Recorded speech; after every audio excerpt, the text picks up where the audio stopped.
이것도 벌써 선택형 지문에는 나왔을 수 있는데, 그건 내가 판례평석도 했는데, 이건 민법과 관련해서 사례형에서도 나올 수밖에 없는 건데, 시효중단인, 아까 말한 대로 소송법 문제를 실체법과 연결시켜서 뭔가 그걸 바탕으로 내다보면 한계가 있다고 하면서 내가 우스개로 당사자를 사망시키는 뭐 이런 것을 틀을 자주 쓴다 말고, 또 실체법과 연결돼서 뭔가 연계성 문제 비슷하게 낼 수밖에 없는 게 시효중단 갖고 내.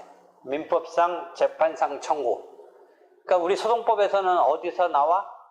소재기 효과의 절차법적인 효과로서 중복된 소재기의 금지 말고 실체법적인 효과로 한 반 페이지에서 한 페이지 나오는 게 시효중단이라는 실체법, 민법의 청구에 대한 그 소재기가 재판상 청구이니까 시효중단의 효력이 있다라는 게 나오는데, 그와 관련해서 여러분이 이제 2월 달에 작년에 하나 나왔고, 또 좀 이따 보면 그거보다는 조금 복잡하지 않은 게 하나 나왔는데 보도록 해요.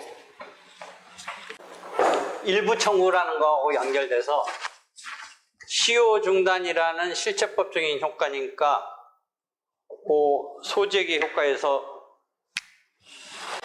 소재기의 효과에서 포인트는 뭐예요? 소재기에 있어서 중복된 소재기의 금지라는 효과. 이런 것은 뭐예요? 전소가 소송 계속 중에 후소가 동일한 사건, 그러니까 주체와 객체가 동일한 사건이 후소로 제기됐을 때 중복된 소재기로 후소를 부적법 각하시킨다. 요거죠. 중요한 게. 소송 계속이란 건 전소가 이제 소장 부본이 송달된 시점을 가지고 소송 계속이라는 소장 부본 송달 시점을 기준으로 한다. 이렇게 하는 거죠. 그 다음에 이건 시험 문제 많이 나오죠. 그래서 중복된 소재기에 있어서 주로 주관적인 것에서는 뭐가 많이 나와요? 동일한 당사자는 뭐 너무나 동일한 당사자인데 채권자 대의소송 갖고 많이 내죠. 최근에는 채권자 취소소송도 확인해야 되고 추심에서도 확인해야 되고 이런 거죠. 그러니까 주체에 있어서 동일, 이런 범주에서. 그 다음에 객체를 갖고 동일한 사건이냐 아니냐 따질 때 중요한 게 소송물만 갖고 따졌을 때 이유 중에 이런 것의 후소는 전소와의 관계에서 중복된 소재기로 안 보는데, 특히 문제가 되는 게 상계, 여기에 문제가 되죠. 상계의 경우는 항변인데 그게 원고의 소재기에 대해서 피고가 상계를 방어 방법으로 쓰거나 별개의 소송으로 쓰거나 이런 단계에 있어서 이제 중복된 소재기가 문제가 되죠. 그 다음에 일부 청구와 객관적인 범위에서는 일부 청구와 잠부 청구와의 관계에 있어서 이게 중복된 소재기냐 아니냐 문제가 되죠. 그렇죠? 그러니까 유틀이 딱 잡혀 있어야 돼요. 이것을 이제 기판력에 가서 보면 유사하게 똑같이 등장해야 되죠. 중복된 소재기는 확정되지 않고 소송 도중에 후소가 등장한 것이고, 기판력은 아까 말한 대로 확정된 상태에서 등장하는 거죠. 확정된 상태에서. 그러니까 여기도 확정된 상태에서 주관적으로는 채권자 대의소송에서 이 기판력 국면이 자주 묻는 거죠. 그렇죠? 그 다음에 객관적인 측면에서의 기판력에서는 이유증의 판단에는 기판력이 미치지 않지만, 거기는 조문 중에 216조가 상계 항변만은 예외적으로 기판력이 미친다. 그 의미가 뭔지는 뭐 다시 또 한번 설명해야 되는데, 일단 틀이 그렇죠. 그 216조 2항의 기판력이 미친다라는, 예외 중에 미친다라는 그것 때문에 이 중복된 소재기에서도 나하고 강현중 교수만은 중복된 제소로 걸라고 해요. 보통은 안 걸어요. 이건 일반 이유중에 공격방어 방법이 등장하는 거와 마찬가지로 상계항변도 중복제소에서는 별거 아닌 것으로 취급하려고 하는데, 왜 나는 별거로 취급하려고 하냐면 기판력에서는 216조가, 즉 상계는 방어 방법이긴 하지만 자기 채권을 행사하면서 방어 방법이니까 상계항변은 거의 무슨 급이냐, 청구로 들어가는 급과 마찬가지예요. 그 자체가 하나의 청구로 볼 수 있는 급이에요. 그걸 단지 방어 방법으로 쓰는, 그 거리는 분명히 상계항변에 제공할 채권을 적극적인 청구로 쓸 수 있는 걸 방어 방법으로 쓰는 거예요. 그렇지만 그렇기 때문에 기판력에서 216조 2항이 이유중의 판단 말고 1항이 주문중의 판단에만 기판력이 미친다고 했지만, 상계항변은 그 다양한 수액에 한해서 기판력이 미친다라고 하고 있는 특이성을 주고 있는 거예요. 그건 이제 또 앞으로 자칫자칫 할 거지만, 그러니까 다시 돌아와서 중복된 소재기의 금지에서도 나는 그런 취지를 써서 상계항변에 대해서 중복된 소재기로 보려고 하는 취지예요. 일단 그렇다는 거 알아두고. 그러니까 보세요. 기판력의 국면에서도 주관적인 측면에서는 채권자 대유성이 문제 삼고, 즉 218조의 기판력의 주관적 범위의 사망에서 소송 담당 등의 경우에는 그 이익 귀속 주체에게 기판력이 미치기 때문에 채권자 대리소송의 채무자는 이익 귀속 주체이기 때문에 판결의 효력을 받아야 되는데, 우리 전원합의체 판결 75년도는 어떻게 하고 있어요? 알았을 때 하나여 기판력을 받는다는 절충적인 입장을 취하고 있는데, 조문 그대로 본다면 기판력을 그대로 받아야 되죠. 그죠? 근데 여기서도 잠깐 내가 얘기한다면, 왜 판례가 제한적으로 했겠어요? 아까 내가 말한 데서 단서를 찾아보세요. 판결의 효력이라는 것은 자기가 상대적 효력이고 자기가 주체로 등장해서 싸운 것의 결과물로서 받는다라고 봤을 때, 채무자는, 채권자 대리소송은 누구랑 싸운 거예요? 그 채무자의 채권자가 이 채무자의 채무자인 제3채무자와 벌린 결과인데, 그 중간에 채무자가 왜 받아야 되느냐의 고민인 거예요.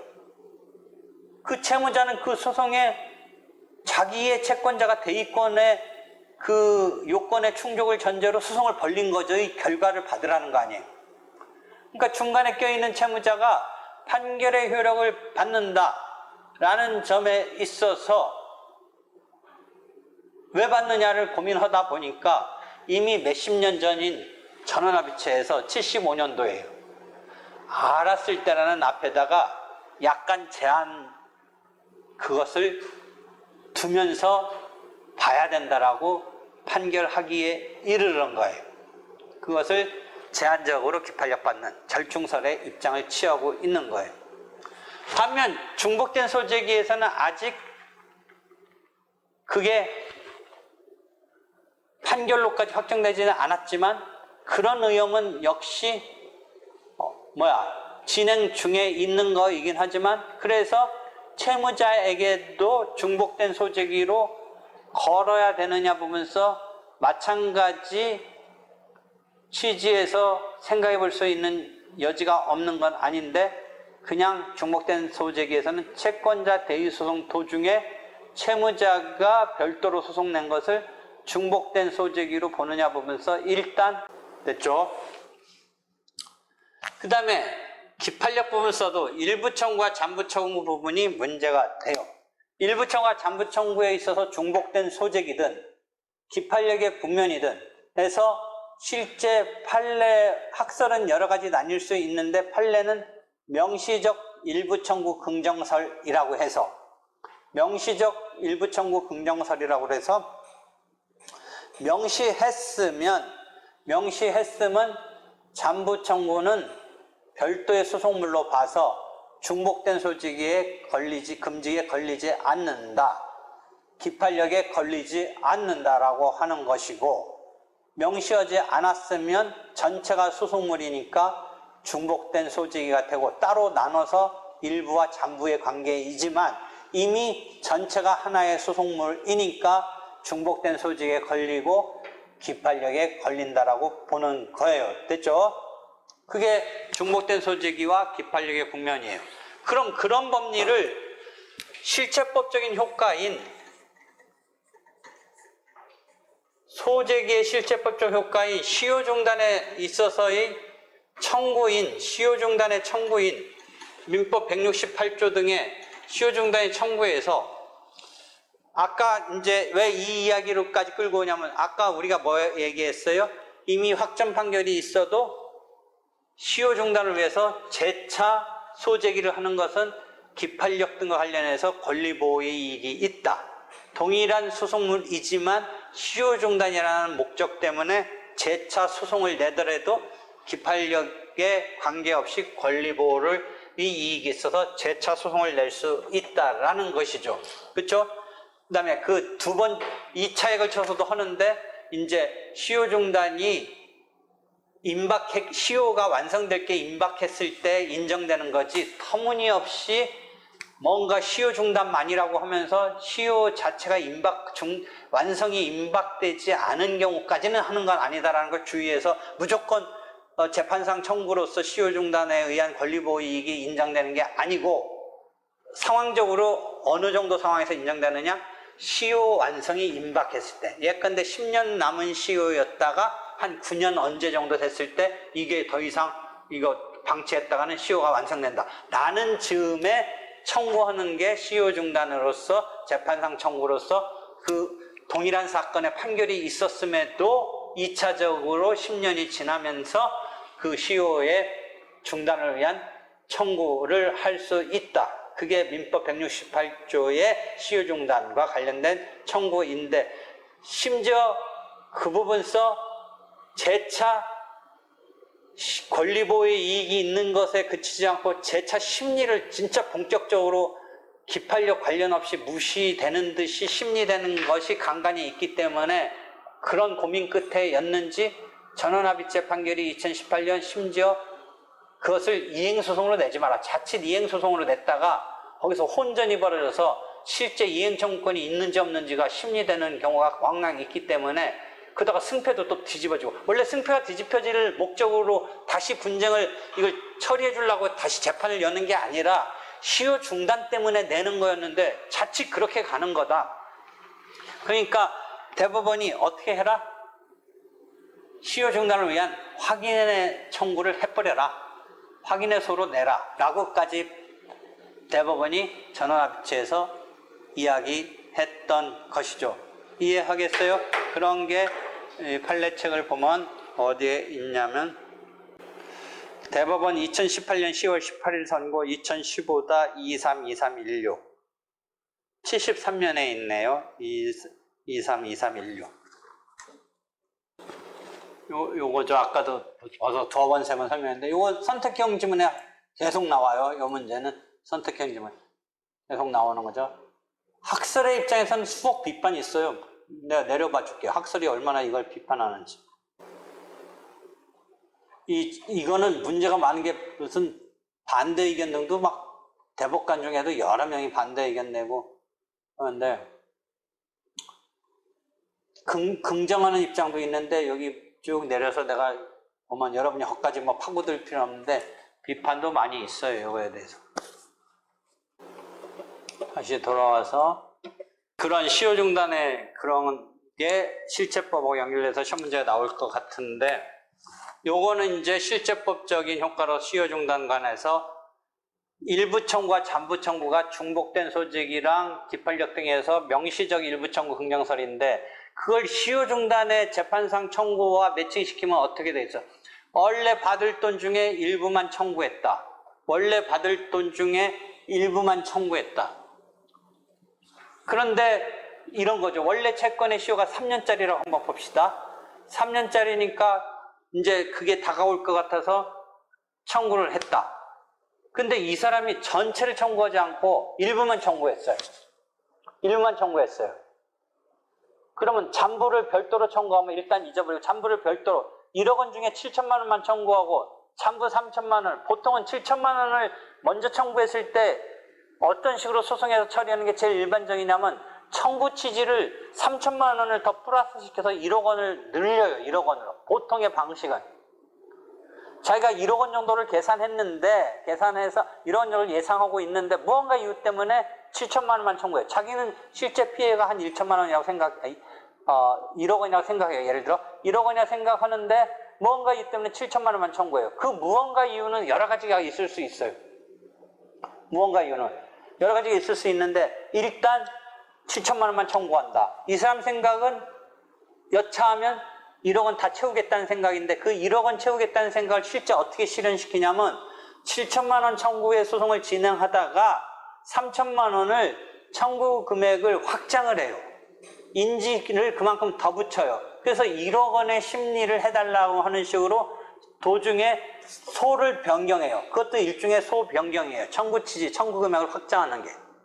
그래서 1억 원어치로 해서 심리를 받으면 되는데 지금 하나 특수한 상황은 7천만 원 청구하다가 1억 원 생각을 한 것을 전제로 3천만 원을 별도로 내요. 3천만 원 별도로 내면 이게 어떤 국면이에요? 일부 청구 후에 잠부 청구에 중복된 소재기의 국면이에요. 그럼 7천만 원 청구할 때 이 사람이 어느 정도 이게 전체가 아니라 일부임을 명시했으면 잠부 청구는 별도의 소송물로 중복된 소재기가 아니다. 심지어 7천만 원을 청구해서 결론까지 나서 판결까지 확정을 했는데 이 사람이 뒤늦게 3천만 원을 더 받겠다고 해요. 기판력의 국면이에요. 그랬을 때도 처음에 판결이 확정되는 그 7천만 원이 전체가 아님을 나타냈다면, 명시했다면 나머지 3천만 원이 기판력에 걸리지 않고 다시 청구할 수 있는 이 분쟁으로서 소재기를 할 수 있는 것에 기판력이 걸리지 않는다고 봐요.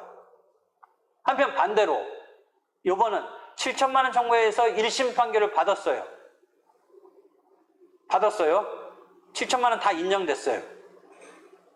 이 사람이 피고는 가만히 있는데 이 사람이 다 인정됐는데 항소를 해요. 우리가 항소의 이익에서는 완전히 전부 승소했으면 더 자기가 억울한 면이 없으니까 항소의 이익이 없다고 해서 항소할 수가 없어야 돼요. 7천만 원 청구해서 7천만 원 받은 사람이 항소를 하면서 뭐냐면 나 항소심에서 어떻게 하겠다? 3천만 원 더 얹어받겠다라고 항소했을 때 항소의 이익서는 어떻게 작동해요? 그게 7천만 원 청구에 대해서만을 본다면 다 이겼어요. 근데 왜 항소하느냐? 이 사람 생각은 1억 원을 채워서 3천만 원을 채워서 1억 원을 받으려고 해요. 그때 항소의 이익이 있느냐 없느냐 따질 때는 어떤 논리예요? 그 부분 가서 보세요. 그것도 시험 문제 사례형에 꼭 나와요. 7천만 원 청구가 명시했다면 3천만 원을 별도로 청구하는 게 기판력에 걸리지 않고 별도로 청구해서 구제를 받으려면 받을 수 있기 때문에 항소할 이익이 없는데 7천만 원을 명시하지 아니한 채 청구한 것이라면 3천만 원을 청구하는 게 명시하지 않았기 때문에 막히니까 항소를 통해서 확장해서 구제를 받으려면 받을 수 있게 터주겠다고 해서 항소의 이익을 인정해요. 논리가 반대예요. 언뜻 잘못 생각하면 명시적 일부 청구를 생각해서 명시했기 때문에 항소할 이익이 인정되고 명시하지 않았기 때문에 항소의 이익이 인정되지 않는다가 아니라 거기서는 반전이 되죠. 잘 보세요. 논리가 7천만 원만을 청구한 것이 3천만 원의 별도 청구가 명시했다면 가능하기 때문에 굳이 항소의 이익까지 인정해 줄 필요 없다. 그런데 명시하지 않았기 때문에 7천만 원에 대한 항소를 못하게 한다면 그게 확정이 되는데 확정이 되면 명시하지 않았기 때문에 잠부 청구가 기판력에 걸려서 막힌다. 그러니까 명시하지 않은 경우라면 1심 판결에 대해서 항소할 이익을 터줘야겠다. 명시적 일부 청구 흥령서를 잘못 그냥 머릿속에 피상적으로 이해하면 명시했기 때문에 나머지 청구할 수 있기 때문에 항소할 수 있다. 이렇게 가고 명시하지 않았다면 묵시니까 청구할 수 없기 때문에 항소할 수 없다. 이렇게 가면 거기서는 잘못 간 거예요. 이해해요? 논리로 보면 이해하면 돼. 자, 이 전체야. 이게 전체. 근데 무언가 있기 때문에 빨간 것만 내세웠어. 근데 이거 더 하고 싶어. 그럼 여러 가지 방법이 있다고 그랬잖아. 어떻게? 이 빨간 거에다 이 검은 걸 붙여. 소송 도중에 붙이는 걸 소변경이라고 그래. 아주 특성인 거야. 청구 금액을 넓히는 거야. 7천만 원짜리를 1억 원 만드는 거야. 3천 더 붙여서. 인제 더 붙여서. 그 다음에 7천만 원만 청구했어. 근데 이 사람이 여기서 늘려도 되는데 3천만 원을 별도로 해. 이게 동일한 사건이면 중복죄소라는 거에 걸려. 근데 이게 조금 일부만 청구했어. 나머지야. 되느냐 마느냐 해서 이게 전부 청구한 듯이 들어갔다면 상대방은 어떻게 생각하냐면 이게 전체라고 생각하고 이게 끝이구나 생각하는데 훅 하고 또 들어오는 거야. 3천만 원이. 그 동일한 분쟁의 카테고리에 있는 금액적으로 쪼개가지고 7천이 들어왔는데 피고 입장에서는 명시했다면 이게 7천이 다가 아니다. 내가 이 카테고리의 분쟁에서 7천만 원 일단 청구한다라고 했다면 이게 더 뭔가 더 끝난 게 아니구나라는 게 반대 당사자인 피고한테도 마음의 준비가 있으니까 그게 별도로 내든 뭐든 그런 피고의 상황까지 감안한 학설이 명시했느냐 여부 갖고 따져준다가 명시적 일부 청구 긍정설이야. 명시했다면 피고도 마음의 각오를 하고 있는 거야. 이게 다가 아니다. 근데 명시하지 않으면 이게 다인 줄 알았는데 별도로 훅 들어오는 거야. 또는 끝난 뒤에 또 훅 들어오는 거야. 그러니까 진행 중에 훅 들어오는 걸 중복죄소라고 그래. 끝난 다음에 또 들어오는 걸 기판력이라고 그래. 그런 부분서 학설은 명시했느냐를 갖고 일부 청구를 인정하고 나머지 청구를 중복죄소에 걸리지 않는다고 하고 나머지 청구를 기판력에 걸리지 않는다고 그래. 한편 자 이만큼만 들어왔어. 1심 적어도 아직 확정 안 됐어. 1심 끝났어. 1심 끝났으니까 만약 2심을 펼치려면 항소를 하면 돼. 근데 7천만 원 다 받아줬는데 그 사람 입장에서 항소를 해. 이걸 항소를 인정할 거냐야. 그러니까 항소 인정을 안 해. 근데 이 사람 마음은 뭐야? 내가 이게 다가 아니었고 3천을 더 받고 싶다. 항소심 가서 어떻게 하겠다? 3천 늘리겠다. 이런 속셈이 있다고 쳤을 때 그걸 제어하기 위해서 어떤 논리냐면 자, 일부 청구를 명시했으면 상대방 입장에서 나머지 청구를 이제 있다는 건 알지만 1심 판결 끝날 때까지는 늘리지도 않고 그런 상태에서 그게 끝인 줄 알았는데 그걸 빌미로 3천 더 받겠다고 항소를 하는데 그러니까 여기를 어떻게 제어하느냐? 아까 명시적을 전제로 명시했다면 나머지 청구를 별도로 청구하는데 괜찮다고 보고 있으니까 굳이 항소할 필요 없지 않느냐? 명시하지 않았다면 별도의 수단이 막히니까 이 항소를 하도록 해주겠다. 그런 식으로 작동한다는 거. 됐지? 그게 여태까지 시험 문제야. 근데 이게 판례가 하나 나와서 분명히 이미 객관식은 나왔을지 몰라. 다루어지는 거야. 자, 일부만을 청구했어. 3년 되기 직전에 했어. 이 사람이 풀로 1억 원을 했으면 좋은데 7천만 원만 했어. 소송을 하다가 3년 시효가 소송하면서 한 2개월 지나면서 3년이 다 채워졌어. 그런 시점이야. 그래서 이 사람이 채워지기 직전에 어떻게 생각했어?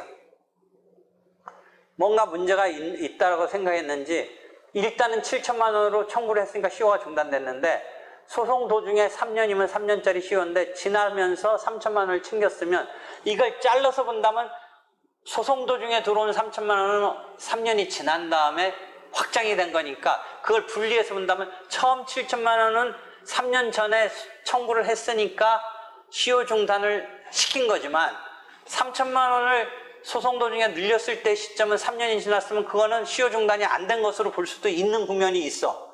근데 한편 어떻게 국면으로 봐주냐면 애초에 7천만 원짜리일 때 전체를 시효 중단시켰다고 치면 3천만 원을 도중에 확장한 것은 3년이 넘었더라도 애초에 7천만 원 거랑 같이 포괄적으로 시효 중단됐다고 볼 여지도 있는 거야. 근데 일부 청구에 대한 명시적 일부 청구 긍정서를 철두철미하게 한다면 시효 중단서도 어떻게 하면 돼? 그 두 개가 별도로 잘라지는 것으로 본다면 소송 도중에 3년의 시효가 넘어서서 확정한 거는 완성됐다고 봐야 돼. 시효가 완성됐다고. 그렇게 봐야 돼. 근데 판례가 여기서는 그렇게 보는 전제에서 뭐 때문에 판례가 고민을 하냐면 이 판례가 하나 있어. 75년도에는 그러니까 명시했다면 나머지 부분에는 시효 중단이 발생하지 않는다. 중단료가 발생하지 않는다고 보면서 92년에 다만 그게 원칙인데 다만 소송 처음에 일부만을 청구하면서 소송 진행 경과에 따라 장차 청구 금액을 확장할 뜻을 표시하고 실제로 청구 금액을 확장한 경우에 있어서 시효 중단은 전체로 발생한다고 본 게 92년도 거예요. 요까지는 이미 여러분이 공부한 거야. 그리고 교과서에 나와. 근데 왜 이런 판례가 이렇게 조금 구체적인 설명을 해가면서 했냐면 원래대로 한다면 뭐야?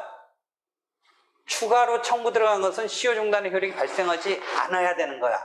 첫 번째 것 때문에. 7천만 원 때문에 3천만 원의 시효 중단이 아니어야 되는데 3천만 원은 시효가 완성됐지만 같이 중단됐다고 보려고 이런 표현 등을 쓰는 거야. 손해배상 청구 등에 있어서 그 금액을 확정하기 위해서 소송 도중에 확정이 되니까 그 사이에 청구 취지를 확장을 하겠다는 뜻을 어느 정도 내비치면서 일부만 청구한다고 했으면 청구 취지를 확장하는 그 부분까지 처음부터 내비친 이 속셈이 어느 정도 드러났으니까 그것까지 합쳐서 시효 중단이 됐다고 봐주겠다는 게 92년도 판례야. 그런 정도가 교과서에 있었던 건데 2월 6일에 이렇게 됐어. 실제 청구 금액을 확장할 뜻을 표시했어. 이 두 번째까지 봐봐. 했으면 아까 92년 판례에 의하면 어떻게 돼? 나머지 부분까지 시효 중단이 된다라고 봐서 무리가 없을 텐데 이 사람이 실제 청구금액 확장하지 않았어. 그러니까 또 국면이 바뀐 거야. 처음에 7천만 원 하면서 내가 여차저차해서 이게 아직은 금액을 다 확정할 수는 없지만 점차 소송 중에 금액이 확정이 드러나면 3천만 원 마저 헐떡 등등등 했다면 전체적인 1억 원이 시효 중단됐다고 볼 수 있다는 게 아까 92년도 판례인데 이제 요번에 무슨 상황이냐면 그렇게 했는데 그랬으면 됐을 뻔했는데 이 사람이 실제 청구 금액을 확장하지 않았어. 언제까지? 그 7천만 원 냈던 소송에 결론이 나올 때까지 3천만 원이 등장하지 않았어. 그러면 그렇게 안 등장했을 때까지 3천만 원까지 포함해서 시효 중단 됐다고 볼 것이냐 보면서 아니다라고 발생하는 여기서 아니라고 본 게. 근데 여기서 중요한 게 하나 더 붙었어. 이건 민법적인 건데 그래서 중단이 안 되지만 이 사람이 그렇게 하겠다고 하는 의사 정도는 여러분이 민법 174조에 최고라는 의미에 그런 정도 의미는 있기 때문에 최고의 의미가 있기 때문에 민법 174조에 최고의 의미가 있을 때 최고는 청구 그 자체는 아니지만 어느 정도 뭔가 이렇게 독촉을 해놨기 때문에 6개월 이내에 청구를 하면 된다라는 게 민법의 조문이 있어. 그래서 이 사람들은 그 논거로 그 자체 소송에서는 확정하지 않았기 때문에 시효 중단의 효력이 92년 판례 등에 따르더라도 그 뒤에 이어서 2000년 판례가 인정하지 못했지만 다만 언제 하면 된다? 그 뒤에 판결 뒤에 6개월 이내에 하면 되긴 하는데 최고로서 효력을 인정한다는 게 하나의 민법에서 중요한 원리야. 이게 민법에서 요거 다룰 거야. 근데 그 앞에 우리는 어디까지 하느냐? 여기 청구 금액을 확장할 뜻을 내비쳤기 때문에 90년 판례는 좋다. 7천만 원뿐만 아니라 3천만 원도 뒤늦게 나타났지만 확장했다라는 이 부분이 시효 완성 뒤 시점 요 자체는 그럴 수도 있지만 전체적으로 시효가 중단됐다고 봐줄 수 있는데 2000년 지금 2월 6일 판례는 요걸 실제 확장하지 않았어. 확장하지 않은 것까지는 안 된다. 다만 이제 민법으로 들어가서 이거 최고의 의미는 인정해야겠다. 최고의 의미는. 이건 민법 부분에서. 그치? 여기까지 됐지? 요건 내가 평석 들어갔던 거야. 나는 판례에 반대하지. 평석을 쓸 정도면. 나는 무슨 입장이야? 아까 명시적 일부청 긍정설에서 시효만은 여러분이 민법 보면 시효의 의미가 뭐야? 권리 행사설이 있고 뭐야? 그 자기가 권리를 행사하겠다는 뭐 그런 의지가 있으니까 시효를 중단시키는 거 아니야. 일부 청구에서 나는 어떤 논리로 접근하냐면 아예 전부 중단됐다고 봐라. 일부 청구이지만 그 부분만 중단시킨 게 아니라 그 자체 전부 그 법률 관계에서 발생했던 어떤 청구 자체의 전체 금액을 중단시켰다고 봐야 된다는 전부 중단사를 취해서 나는 보고자 하는 건데, 하여튼 그래. 여기까지 이해됐지? 이런 상황에서 그 뒤에 최근에 또 하나, 또 여기에서 변형된 판례가 하나 나와. 보자. 봐봐. 안 보이네.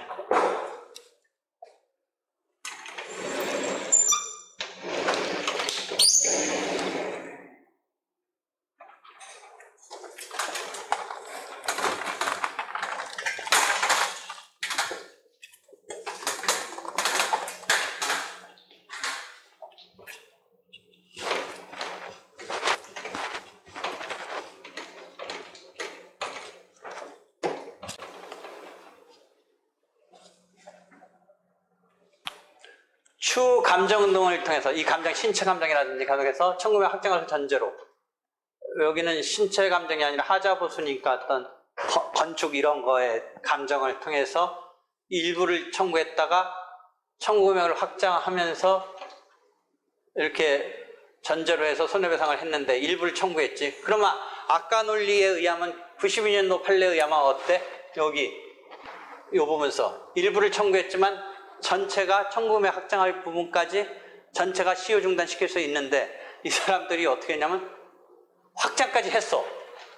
확정하지 않으면 또 안 된다 확정했어. 그랬다가 청구 범위에서 제외한다는 의사를 밝힌 경우 시효가 중단되는 채권의 범위에 대해서 이번 6월 10일인데, 이건 민법적인 거일 수도 있으니까 그 92년 판례를 설명하잖아.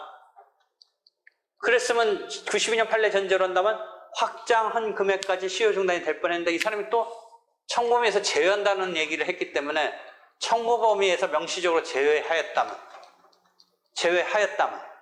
그것은 애초부터 소외 제기가 없었던 것과 마찬가지로 시효 중단의 효력이 발생하지 않는다. 시효 중단의 효력이 발생하지 않는다. 이제 그럼 자, 일부 청구에서 시효 중단의 흐름을 잘 봐봐. 원래는 명시적 일부 청구 등에 의해서 일부 청구와 잠부 청구를 별개의 소송물로 본다면 잠부 청구는 시효 중단에 있어서 별도여야 될 것 같은데, 감정 등을 통해서 청구 금액을 확장할 뜻을 내비쳤다면 일부 청구라도 전체적으로 시효 중단이 된다. 근데 실제 확장하지 않았으면 또 아닌 거다. 그지? 그런 거지. 그 다음에 여기는 그렇게 했다가 오히려 안 하겠다고 했으면 다시 시효 중단이 아닌 것이다. 이런 등등의 지금 그 일부 청구와 시효 중단, 실제 민법하고 연결돼서 아까 말한 대로 뭔가 연결된 문제라고 떠올리려면 이 재판상 청구와 시효 중단을 매칭시키는 그 부분서 자주, 그러면서 이제 속 편하게 이게 민사법 통합 문제라고 할 수 있는 그런 카테고리에서 쓰일 수 있는 거지. 쓰일 수 있는. 이해되겠어? 되겠지? 판례 위주로 최근 거랑 연결고리를 계속 찾으면서 하는 거야. 부서가 없을 수 있고 그냥 미주알 고주알 이렇게 막 손목 잡고 가르쳐주지 않으니까 또 어떨지 모르겠네. 판례 번호가 안 보여? 이게 더 키울 수가 없네. 6월 10일, 이 사이트 들어가봐 직접. 6월 10일 선고 2018-44114 판결. 사이트 들어가면 나와. 최신 판례 들어가면 가장 최신 판례네. 내가 보니까 써놓은 거 보니까. 이건 일단락 일부 청구 부분서. 지금 계속 뭐 때문에 이런 거야? 막 두서없이 왔다 갔다 하는데 이제 소를 제기하는 게 시효 중단과 연결되는 거, 뭐 이런 등등까지 와서 한 거야. 이해되겠죠?